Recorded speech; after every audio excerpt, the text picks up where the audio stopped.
नमस्कार, श्री महाकाल लोक टीवी में आपका स्वागत है। आपके साथ मैं हूं आरती गहलोत। रुक करते हैं खबरों की ओर। 12 मार्च से न्यू खुर्जा जंक्शन का प्रधानमंत्री नरेंद्र मोदी अहमदाबाद से डेडिकेटेड फ्रेट कॉरिडोर परियोजना के स्टेशनों का लोकार्पण करेंगे। इस कार्यक्रम में सीएम योगी आदित्यनाथ शामिल होंगे और सीएम योगी की सुरक्षा और कार्यक्रम सभा स्थल की व्यवस्था का अधिकारियों ने जायजा लिया। कार्यक्रम के दौरान प्रधानमंत्री न्यू खुर्जा जंक्शन से मालगाड़ी को भी रवाना करेंगे।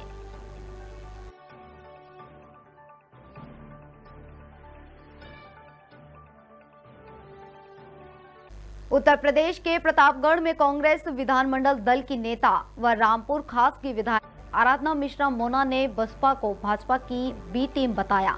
साथ ही उन्होंने अमेठी और रायबरेली से गांधी परिवार का पारिवारिक रिश्ता बताते हुए कहा कि स्मृति ईरानी डरी हुई है। बसपा सुप्रीमो मायावती द्वारा अकेले चुनाव लड़ने के बयान पर तीखी प्रतिक्रिया देते हुए उन्होंने बसपा को भाजपा की बी टीम बताते हुए कांग्रेस विधायक आराधना मिश्रा ने कहा कि इंडिया गठबंधन में बसपा शामिल नहीं है। बसपा ने लोकसभा का चुनाव अकेले लड़ने को कहा है। बसपा के एकमात्र विधायक ने राज्यसभा के चुनाव में भाजपा के घोषित प्रत्याशी को वोट दिया था। भाजपा प्रत्याशी को बसपा का वोट जाना इस बात का संदेश है कि बसपा भाजपा की बी टीम है। वह भाजपा प्रत्याशी के साथ औपचारिक तौर खड़े नजर आ रहे हैं। ये अमेठी और रायबरेली गांधी परिवार के लिए एक उनके अपने परिवार के सदस्य की तरह, और हमेशा इन दोनों विधानसभाओं लोक संसदीय क्षेत्रों ने कभी इस परिवार को अपना नेता नहीं, अपने परिवार का सदस्य समझा। बड़ा गहरा रिश्ता है। मैं मानती हूँ कि चुनाव कोई भी लड़ेगा, इस परिवार का अमेठी रायबरेली से हमेशा रिश्ता था, रिश्ता है और रिश्ता रहेगा। 2022 भी याद कर लीजिए, अगर इस देश को, इस प्रदेश को सबसे ज्यादा 40% महिलाओं को अगर टिकट दिया था तो आदरणीय प्रियंका गांधी जी के नेतृत्व में कांग्रेस पार्टी ने दिया। ये तो मैनिफेस्टो में था भारतीय जनता पार्टी के 2022 के कि वो होली दिवाली पे फ्री सिलेंडर देंगे, और पिछली होली अगर आपको याद हो तो सरकार अपना वायदा भूल गई थी क्योंकि वो चुनाव के बाद था। उन्होंने वो भूल गए, पर दिवाली पे उन्होंने, जब विधानसभा में मैंने सवाल पूछा तब उनको याद आया और दिवाली पे उन्होंने सिलेंडर दिया। अब फिर चुनाव आ गया है तो ये झुंझुना उन्होंने फिर पकड़ा दिया। रिएक्शन कोई नहीं है, उनका संसदीय क्षेत्र है, उनका अधिकार है, नैतिक जिम्मेदारी भी है, उनको आना चाहिए। पर मैं याद दिला दूं कि इसी वाराणसी की सड़कों पर हमने वो छात्र देखे हैं जिस दिन पर्चा लीक हुआ था। लाखों की संख्या में वो छात्र सड़कों पे काशी और प्रयागराज के हमने रोते देखे हैं जिनके पर्चे लीक हुए थे। तो क्या मोदी जी इस बात का भी जवाब देंगे कि जिस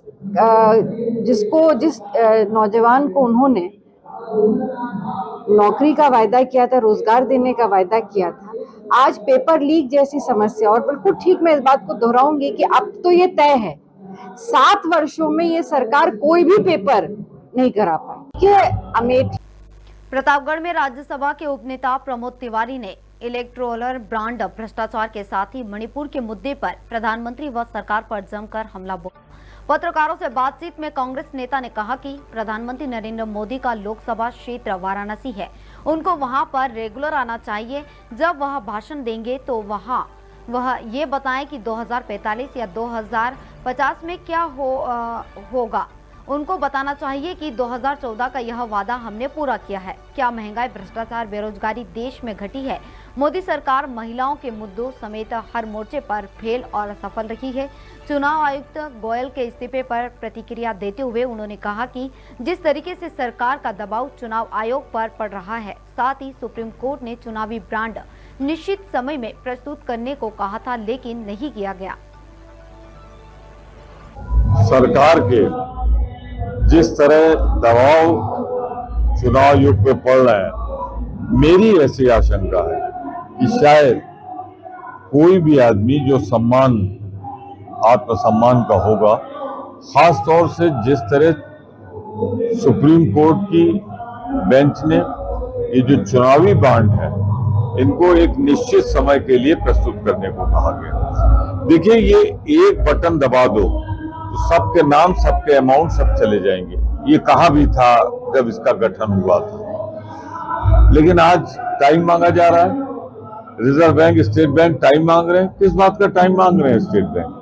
वो बटन दबाने के लिए कोई साइट का इंतजार कर रहे हैं? मेरा निश्चित आरोप है कि ये इसलिए किया जा रहा है कि जिससे चुनाव के पहले भारतीय जनता पार्टी, जिसने एक तरफ लुटवाया है देश को और दूसरी तरफ चंदा लिया है, वो एक्सिस सामने ना आने पाए। मुझे लगता है इसका कोई न कोई रिश्ता चुनाव। इधर उत्तर प्रदेश के कन्नौज में आगामी लोकसभा चुनाव को लेकर मिलिट्री और पुलिस फोर्स ने इत्र नगरी फ्लैग मार्च किया। SP Amit Kumar Anand, SSP doctor संसार सिंह की अगुवाई में फ्लैग मार्च किया गया। वहीं पुलिस फोर्स ने फ्लैग मार्च कर आमजन को सुरक्षा का भरोसा दिलाया। साथ ही स्थानीय फोर्स के साथ केंद्रीय फोर्स ने पोलिंग बूथों का भी जायजा लिया है।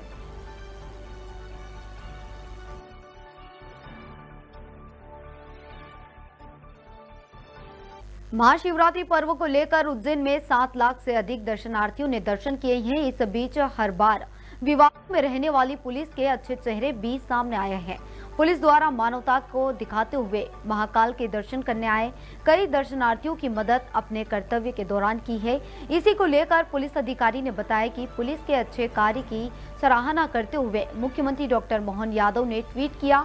बता दें कि मुख्यमंत्री द्वारा सराहना करने के बाद पुलिस में काम करने का जोश और भी बढ़ गया है और इसी बीच पुलिस का एक अच्छा चेहरा भी जनता के बीच सामने आया है। जैसे कि हम लोगों का पूर्वानुमान था कि लगभग 10 लाख श्रद्धालु इसमें आने वाले हैं, तो इनको देखते हुए माननीय पुलिस अधीक्षक महोदय के निर्देशन में काफ़ी बल डिप्लॉय किया गया था। इसमें पार्किंग व्यवस्था से लेके और यात्रियों को मंदिर तक पहुंचने से लेके और जो भी अगर कोई व्यक्ति परेशानी महसूस करता है तो उसको रेस्क्यू करने की हमारी सारी टीमें गठित की गई थी। टीमों के द्वारा काफ़ी अच्छा काम किया गया, श्रद्धालुओं ने भी इसमें अप्रिसिएट किया गया है। और ऐसी भी स्थिति कि जब किसी श्रद्धालु का सामान गुम गया तो हमारे पुलिस के कर्मचारियों के द्वारा तत्काल ही सामान खोज के संबंधित को दिया गया। यदि कोई पर्सन होटल का पता भूल गया था तो उनको हमारे द्वारा पता बतलाया गया। कुछ ऐसे श्रद्धालु हुए जो लाइन में लगे हुए फेंट हो रहे थे, बेहोश हो रहे थे, उनको भी तत्काल निकाल के पुलिस ने अपनी जिम्मेदारी निभाते हुए पानी पिलाया और मेडिकल सुविधा प्रोवाइड करवाई। कुछ वृद्ध और दिव्यांग लोग ऐसे थे जो नहीं पहुंच पा रहे थे, उनको व्हील चेयर की सुविधा दिलवाना या कुछ व्यक्तियों को तो अपने कंधों पर लेके भी उनको दर्शन करवाए। तो ये सारी चीज़ों के जब वीडियो माननीय मुख्यमंत्री जी महोदय के पास पहुंचे तो उनके द्वारा काफ़ी प्रशंसा की गई है उज्जैन पुलिस की और इसके संबंध में माननीय मुख्यमंत्री जी द्वारा ट्विटर पर भी उज्जैन पुलिस को उत्तर प्रदेश के जालौन फसल नुकसान के आकलन का अजब गजब मामला सामने आया है। कोच तहसील क्षेत्र के एवरा ग्राम पंचायत में पिता लेखपाल की जगह पुत्र सर्वे कर रहा है, तो वही किसानों ने सुविधा शुल्क लेकर फसल नुकसान का सर्वे कराने का आरोप लगाया। लेखपाल पुत्र शैलेंद्र का खेत में सर्वे कराते हुए वीडियो भी वायरल हो रहा है। वहीं इस मामले की ग्रामीणों ने उच्च अधिकारियों से शिकायत करने की आवाज उठाई है।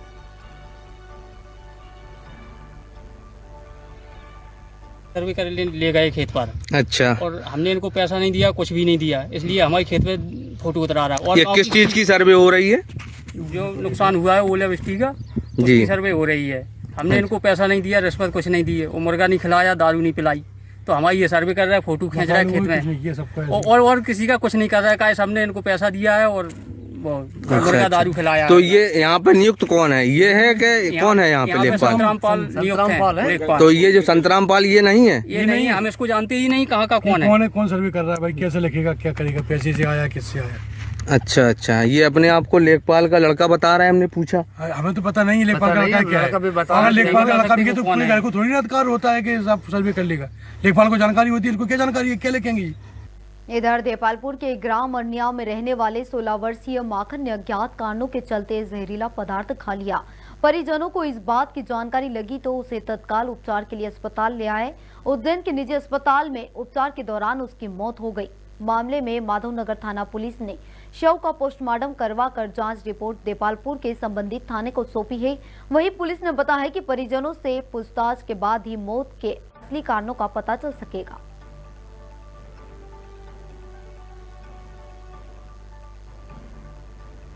थाना माधवनगर पर पंजीबद्ध मर्ग क्रमांक 12/24 की जांच हेतु आया था, जिसमें मृतक माखन पिता वासुदेव उम्र 16 वर्ष निवासी अरनिया थाना देपालपुर दौरान उपचार मृत्यु हो गई थी।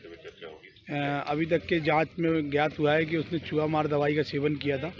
आगे जांच प्रारंभ में जैसी कार्रवाई आगे बयानों में ज्ञात होगी वो अग्रिम कार्रवाई संबंधित थाना देपालपुर द्वारा की जाएगी। इस संबंध में उसके परिजनों ने अभी स्पष्ट बयान वगैरह नहीं बताया शोकाकुल होने से, और संबंधित थाने की पुलिस आगे की इन्वेस्टिगेशन की करेगी। उत्तर प्रदेश के जालौन की डकोर कोतवाली पुलिस को एसओजी और सर्विसलेंस टीम की मदद से बड़ी कामयाबी मिली है। पुलिस ने अवैध असलहा बनाने वाले फैक्ट्री का भांडाफोड़ किया। इस दौरान पुलिस ने असलहा बनाने वाले व्यक्ति को गिरफ्तार किया है, जिसके पास से भारी मात्रा में बने और अर्धनिर्मित असलहा और असलहा बनाने वाले उपकरणों को बरामद किया। पकड़े गए आरोपी पर आधा दर्जन मुकदमे दर्ज है। पुलिस ने गिरफ्तार अभियुक्त के खिलाफ कार्रवाई करते हुए जेल भेज दिया है।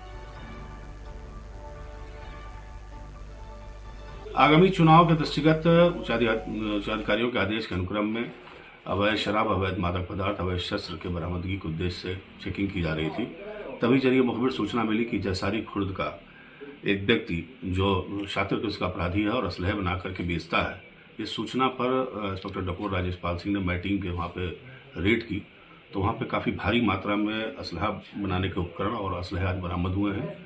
4 315 बोर के तमंचे और एक 12 बोर का तमंचा, उसको बनाने के सारे उपकरण मिले हैं। भट्ठी मिली है, पिलास और कटर और अर्धनिर्मित नाल वगैरह सब असलहे के सब समस्त उपकरण वहाँ मिले हैं।